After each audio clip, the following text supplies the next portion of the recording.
5 अगस्त को उत्तरकाशी में आई प्राकृतिक आपदा में शेखावाटी के 4 जवान लापता हैं। उन्हीं में से एक सीकर का हरित भी है। घर के लाडले को खोजने की परिजनों की हर कोशिश नाकाम हो रही है, जिससे उनकी आशंकाएं बढ़ती जा रही हैं।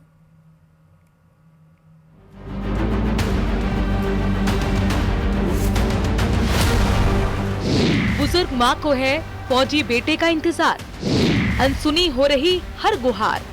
प्रशासन से बार बार रिक्वेस्ट करी, लेकिन कोई किसी प्रकार का संतुष्टिपूर्ण जवाब नहीं मिल रहा है। उम्मीदें हो रही चकनाचूर, रो रो के हाल बेहाल, कहां गया मेरा लाल।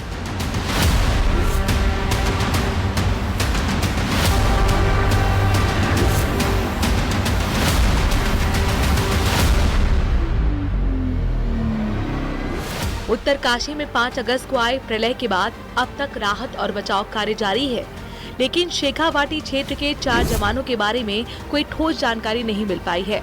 लापता 4 जवानों में एक सीकर के मंडोली गांव का जवान हरित भी है। महज 19 साल का हरित पिछले साल ही सेना में भर्ती हुआ था। परिजनों का कहना है कि अब तक प्रशासन की ओर से कोई संतोषजनक जानकारी नहीं मिली है, जिससे अनहोनी की आशंका गहराती जा रही है। आखिरी बारी इनके क्यों मम्मा के अत्ता ही के क्या गड्ढा आए थे मैं के बेटा अत्ता ही नहीं सरिया जे क्योंकि और गड्ढा ले जन्म को कि 8,000 मेरा खत्म छोड़ दे जो थे 15,000 और गड्ढा ले जो थे फोन दिए जन्म के अच्छे बेटा ठीक। संतुष्टिपूर्ण कदम या आश्वासन नहीं दे रहे हैं जिनसे कि कुछ आस बंधे। बस यही कि हम कोशिश करें, हाँ हमारे नॉलेज में हम करेंगे। अब क्या सर्च ऑपरेशन चल रहा है, क्या कनेक्टिविटी है, क्या नहीं है, हमारे घर की बड़ी बेहाली हो रखी है। इससे मिलने के लिए उसके रिश्तेदार उत्तराखंड भी पहुंचे, लेकिन वहां भी हरित का कोई सुराग नहीं मिला। थक हार कर वो खाली हाथ लौट आए। परिजन स्थानीय नेताओं और जन प्रतिनिधियों से मदद की गुहार लगा रहे हैं। अब जो सरकार की जो बेरुखी है, उससे बड़ा दुख होता है कि एक किसान और एक जवान जिसकी कोई नहीं सुनता, प्रकृति की हर एक परिस्थितियों में जो मुकाबला करता है, चाहे बर्फ का हो और चाहे बाढ़ की स्थिति हो, तैनात तो सैनिक रहता है, लेकिन उनकी उसके बाद जो सुनवाई नहीं होती, परिवार की जो सुनवाई नहीं होती। हरीश सिंह की मां तारामणि पूरे दिन घर के मुख्य दरवाजे पर नजर गड़ाए बैठी रहती है। बूढ़ी मां को इंतजार है कि अब उसके लाल की सलामती की सुखद खबर आए। जवानों के परिजन और स्थानीय लोगों की मांग है कि सर्च ऑपरेशन को और ज्यादा व्यापक और गहन किया जाए। साथ ही जवानों की लोकेशन ट्रैक करने के लिए तकनीकी सहायता भी ली जाए। न्यूज़ 18 राजस्थान के लिए सीकर से संदीप कुमार की रिपोर्ट।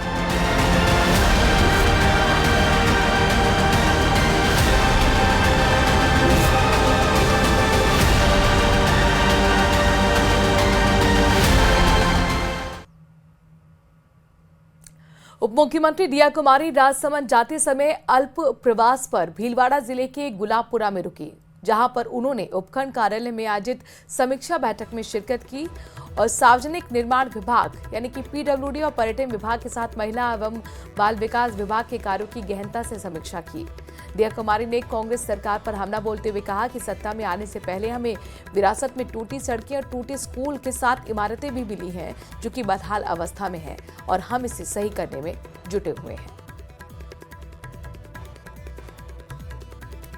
को बढ़ाने के लिए बहुत सारे प्रयास किए जा रहे हैं। और जो आपने अभी वर्षा ऋतु की बात की, तो ये एक ऐसा टाइम है, मॉनसून जो होता है उस समय हम लोग प्रयास कर रहे हैं कि राजस्थान में टूरिस्ट आए, क्योंकि ये ऑफ सीजन का समय होता है, टूरिस्ट इस समय नहीं आते। लेकिन हम लोग प्रयास कर रहे हैं कि चाहे वो माइस टूरिज्म के माध्यम से या इस मौसम को अलग रूप से देखने के लिए अलग अलग डेस्टिनेशंस को डेवलप करना, और इस मौसम को, मॉनसून को और मॉनसून के अलावा भी जो बीच का टाइम आता है जब ज्यादा टूरिस्ट नहीं आते, इनको आगे बढ़ाने के लिए हम लोग प्रयास कर रहे हैं।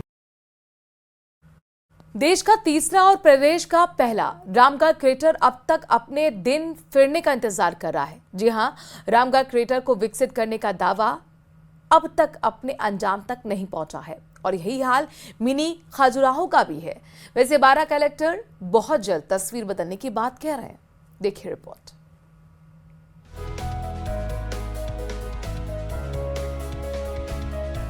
बारां जिला मुख्यालय से करीब 50 किलोमीटर की दूरी पर स्थित इस रामगढ़ क्रेटर पर 10वीं शताब्दी से ही जीवन पनपने का इतिहास मौजूद है, जिसके गवाह हैं यहाँ मौजूद किले और राजस्थान का बेहद आकर्षक मिनी खजुराहो। सन 1865 में ब्रिटिश वैज्ञानिक डॉक्टर फ्रेडरिक मलेट ने किशनगंज तहसील में रामगढ़ क्रेटर की खोज की। तब से ये अनमोल विरासत अपने अस्तित्व की जंग लड़ती रही। इनटेक के अथक प्रयास के बाद साल 2018 में अर्थ इम्पैक्ट डाटाबेस सोसाइटी ने रामगढ़ क्रेटर को विश्व के 200वें क्रेटर के रूप में मान्यता दी। रामगढ़ क्रेटर भारत का तीसरा और राजस्थान का पहला क्रेटर है। यह इतना तेज वेग से गिरा कि लाखों साल बाद जब इसके मिट्टी का गुबार और धातु के अयस्क जब पहाड़ों में तब्दील हुए तो लगभग 3.5 किलोमीटर व्यास का एक रिंग आकार का क्रेटर बना। इसलिए इसको रामगढ़ डोम रिंग स्ट्रक्चर भी कहा जाता है। रामगढ़ क्रेटर के अंदर स्थित पुष्कर तालाब खारे और क्षारीय जल दोनों का स्रोत है, जो क्षेत्र की सुंदरता और विविधता को बढ़ाता है। इन झीलों की वेटलैंड के रूप में अधिसूचित किया गया है, जिनमें कई देसी विदेशी पक्षी अटखेलियां करते नजर आते हैं। लेकिन अफसोस, विश्व विरासतों में शुमार रामगढ़ क्रेटर को अपने ही राज्य में अनदेखा किया जा रहा है। क्रेटर के भीतर मौजूद 11वीं शताब्दी का मिनी खजुराहो अब टूटने की कगार पर है। मंदिर काफी जीर्ण शीर्ण अवस्था में आ चुका है। राजस्थान के मिनी खजुराहो रामगढ़ के भंड देवरा को आज इस अवस्था में पहुंच गया है कि सरकारी अधिकारी तक अंदर जाने से डरने लगे हैं। मुझे अच्छी तरह याद है कि एक प्रशासनिक अधिकारी ने अंदर जाने से सिर्फ इसलिए मना कर दिया था कि ये कभी भी गिर सकता है। समय के साथ टूटती गई दीवारें, छतें, तस्करी की भेंट चढ़ी बहुमूल्य मूर्तियां, वर्षों से मंदिर के जीर्णोद्धार की मांग उठ रही है, लेकिन जिम्मेदारों ने इस ओर ध्यान देने की जरूरत नहीं महसूस की। यहाँ ये जरूर है कि जिला प्रशासन यहाँ पर्यटन और विकास कराने की बात करता है। माननीय मुख्यमंत्री महोदय ने पिछले सप्ताह उसकी भी सैंक्शन निकाल दी है, जिससे कि बृहद रूप से वहाँ पे ट्रैकिंग, इंटरप्रिटेशन सेंटर और टूरिज्म के रूप में उसको बढ़ावा कैसे दिया जाए, इसके लिए सारी सुविधाएं वहाँ पे डेवलप करी जाएंगी। साथ ही साथ भंड देवरा का मंदिर हमारा बहुत प्राचीन मंदिर है और उसको अभी तक वो स्टेट आर्कियोलॉजी के पास था, लेकिन दोनों सरकारों ने मिलकर के उसको अब ASI को देने का निर्णय किया है। देश विदेश में अपनी पहचान बन चुके रामगढ़ क्रेटर और मिनी खजुराहो को संरक्षण की सख्त दरकार है। उम्मीद है इस बार सूबे की सरकार इस दिशा में कुछ ठोस करेगी। यहाँ न तो पर्यटकों को आकर्षित करने के लिए सुविधाएं हैं, न ही आखिरी सांसें गिन रहे मिनी खजुराहो को पुनर्विकसित करने का कोई प्लान। विपिन तिवारी, न्यूज़ 18 राजस्थान। खबर कोटा से है, जहां पर श्री बड़े मथुराधीश मंदिर पर रविवार को नंदोत्सव का उल्लास छाया रहा। निधि स्वरूप मथुराधीश प्रभु के दर्शन के लिए पाटन पोल में लंबी कतारें देखने को मिली। मथुराधीश मंदिर से भोरिया गणेश जी तक ये कतारें तक पहुंच गई। पूरे नंदग्राम में मथुराधीश प्रभु के जयकारे गूंजते रहे। मंदिर पर सुबह से ही ठाकुर जी स्वर्ण जड़ित पल्ला में विराजमान रहे, जिन्हें एकटक देखने के लिए भक्त पूरे दिन उमड़ते रहे। महिलाएं दर्शन करते हुए हालांकि बधाइयां लेती रहीं। नंदोत्सव के दौरान बधाइयां गूंजती रहीं, तो वहीं हल्दी मिला दूध दही उछाला गया, तो भक्त भी नंद के आनंद भयो जय कन्हैया लाल की गाते हुए झूमते रहे। भीलवाड़ा में आस्था का केंद्र सांगानेरी गेट स्थित श्री दूधाधारी गोपाल मंदिर में धूमधाम से नंदोत्सव मनाया गया। इसमें बधाई गान, मटकी फोड़ के साथ ही मलखम का भी आयोजन हुआ। इसमें एक लकड़ी के खंभे पर तेल और मुल्तानी मिट्टी का लेप लगाकर उसके ऊपरी छोर पर पंचमेवे बांधे जाते हैं, जिनको उतारने के लिए ग्वाल वाला पानी की बौछार से बीच ऊपर चढ़ते हैं और इस दौरान कई बार नीचे गिरते हैं, मगर हिम्मत नहीं हारते और पंचमेवे को उतार लेते हैं। आज भी उस त्योहार को धूमधाम से मनाया जा रहा है। हम खड़े हैं दूधाधारी मंदिर में और आप देख सकते हैं किस प्रकार से जो मलखम है वो किया जा रहा है, जो नंद के आनंद भय उस खुशियों को मनाया जा रहा है। लगातार लोग बाग यहाँ पर पहुंच रहे हैं, इस मलखम का आनंद ले रहे हैं। ऊपर पोटली जो बंधी हुई है उस पर काजू जो ड्राई फ्रूट्स है वो बांधे हुए हैं और ये जो पीली मिट्टी और मुल्तानी मिट्टी है उसका मिश्रण है मिट्टी का, और इसमें केसर भी डाला गया है। कहीं ना कहीं आनंद लिया जा रहा है। हमारे साथ बात करते हैं हम लोग जो इस मंदिर के पंडित हैं, बात करते हैं किस प्रकार से इस आयोजन को मनाया जा रहा है। नंद के आनंद होयो जय कन्हैया लाल की। भगवान श्री कृष्ण की कल जन्माष्टमी मनाएगी दूधाधारी मंदिर में, और आज अपने परंपराओं के अनुसार जगतगुरु निम्बारकाचार्य श्री श्री जी महाराज के निर्देशानुसार आज भगवान ठाकुर श्री दूधाधारी गोपाल जी महाराज के सायंकाल 3:30 बजे से बधाई गान। चलिए इसी के साथ एक छोटे से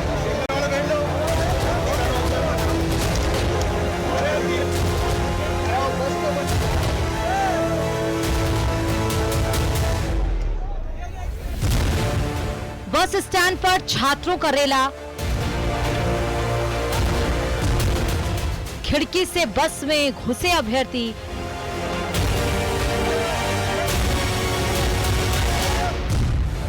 बस स्टैंड पर चरमराई व्यवस्था।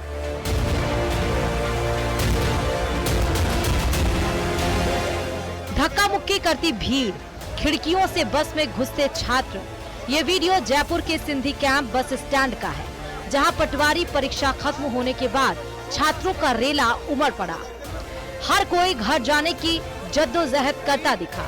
इस दौरान प्रशासन की तरफ से व्यवस्थाएं नाकाफी दिखी। छात्रों ने कहा कि उनके लिए स्पेशल बसों की व्यवस्था की बात कही गई थी, लेकिन बस स्टैंड पर उन्हें ऐसी कोई सुविधा नहीं मिल रही। लगभग मेरे को हो गया 40 से 50 मिनट का टाइम हो गया। तो आप दूसरी पारी में परीक्षा देते हैं? दूसरी पारी में देके आया हूं और काफी परेशान हो रहे हैं। आप कहाँ जा रहे हैं? सही जा रहे हैं, 2 से के लिए बस से फर के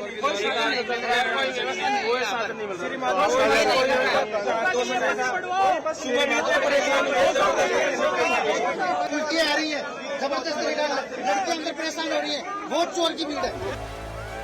बस स्टैंड पर अव्यवस्था के चलते आक्रोशित छात्रों ने नारेबाजी भी की।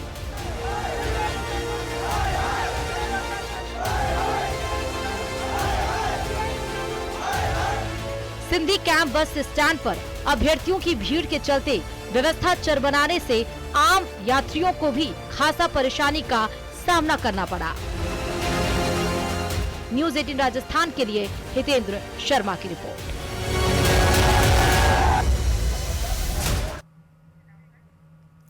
जोधपुर की मंडोर रोड स्थित राजमाता विजया राजे कृषि उपज मंडी में व्यापारियों की अनिश्चितकालीन हड़ताल आज चौथे दिन भी जारी है।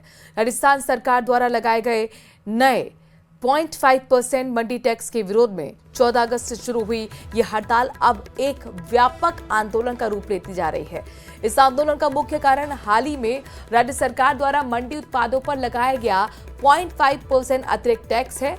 व्यापारियों का कहना है कि सरकार ने मंडी या उप मंडी यार्ड में गैर अधिसूचित कृषि उपज और खाद्य उत्पादों पर मंडी समितियों द्वारा यूजर चार्ज की दर प्रति 100 रुपए पर 0.50 पैसे लगाए गए हैं, जो किसानों और छोटे व्यापारियों पर प्रत्यक्ष रूप से अतिरिक्त वित्तीय बोझ डाला है।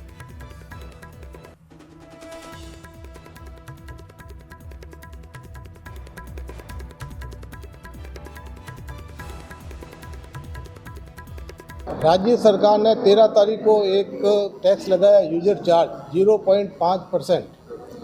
ये यूजर चार्ज लगाने से हमारे पूरे मंडोर मंडी का व्यापार प्रभावित हो जाएगा। ये टैक्स सिर्फ मंडी के अंदर लगा है, मंडी के बाहर टैक्स नहीं लगा है। मंडी का व्यापार पूरा प्रभावित हो जाएगा। इस टैक्स के लगाने से पूरी मल्टीनेशनल कंपनियों को फायदा होगा। ये सरकार की यही इच्छा है कि छोटे छोटे व्यापारी का व्यापार बंद हो जाए और बड़े बड़े माल का व्यापार चले।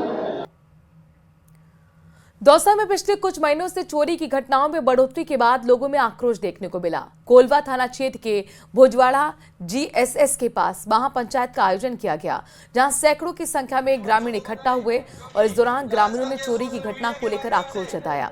पिछले दिनों हुई चोरी की घटनाओं का खुलासा करने की मांग रखी, साथ ही पुलिस की कार्यप्रणाली पर सवाल उठाए। इसके बाद मौके पर अतिरिक्त पुलिस अधीक्षक, बांदीकुई DSP सहित पुलिस अधिकारी मौके पर पहुंचे और ग्रामीणों से समझाइश की गई।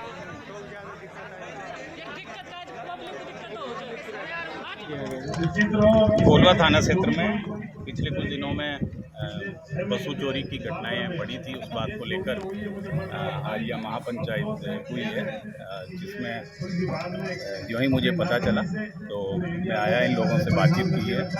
जनप्रतिनिधि भी थे, स्थानीय नेतागण भी थे, और अर्लीस्ट इन चोरियों को खोलेंगे। 3-4 दिन का समय हमने लिया है और जल्दी से हम एक टीम बना के इनको जल्दी से खुला सकें। टोंक जिला मुख्यालय के जनाना अस्पताल में स्त्री रोग विशेषज्ञ और अस्पताल में इंटर्नशिप कर रही छात्रा उमेमा के बीच हिजाब की बात को लेकर हुआ विवाद का वीडियो अब वायरल हो रहा है। वीडियो में लेडी डॉक्टर स्टूडेंट को हिजाब पहनकर अस्पताल में नहीं आने की बात कह रही है, जबकि स्टूडेंट हिजाब उतारने से मना कर रही है।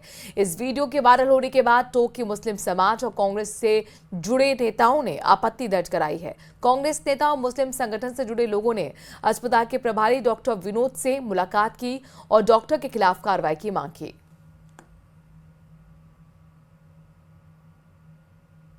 सोशल मीडिया के माध्यम से एक वीडियो प्राप्त हुआ, जिसके अंदर उसमें एक देखा कि एक बच्ची को लेकर उसके धार्मिक पहनावे को लेकर डॉक्टर बिंदु जो है वो टिप्पणी कर रही है, जो कि एक समाज एक धार्मिक टारगेट कर रही है, उसके धार्मिक भावनाओं को ठेस पहुंचाने वाली वीडियो थी, जिसको लेकर आज हम डॉक्टर विनोद परवारी जो प्रभारी हैं यहाँ के, उनसे मिले हैं और अपना विरोध दर्ज कराया। उनके खिलाफ एक शिकायत दी है कि डॉक्टर जैसा एक पद पर बैठी हुई औरत, उसकी मानसिकता इस तरीके की होगी तो कैसे काम चलेगा। 3 दिन पहले इंटर्न है वो मामा जी, उन्होंने मेरे को थोड़ी शिकायत करी थी कि यहाँ पे एक डॉक्टर साहब हैं तो हिजाब वगैरह लगाने के लिए मना कर रही है। तो फिर मैंने उन डॉक्टर साहब को बुला के समझा दिया था, मतलब सबको स्वतंत्रता का अधिकार है, अगर हिजाब लगाती है लगाने दो, अपने कोई दिक्कत नहीं होनी चाहिए। पर फिर कल एक बार वापस उन्होंने डाटा वगैरह हुआ डॉक्टर मामा को, तो सब सामने आई ये समस्या, कल समझाते हैं, थोड़ा लेटर वगैरह देते हैं।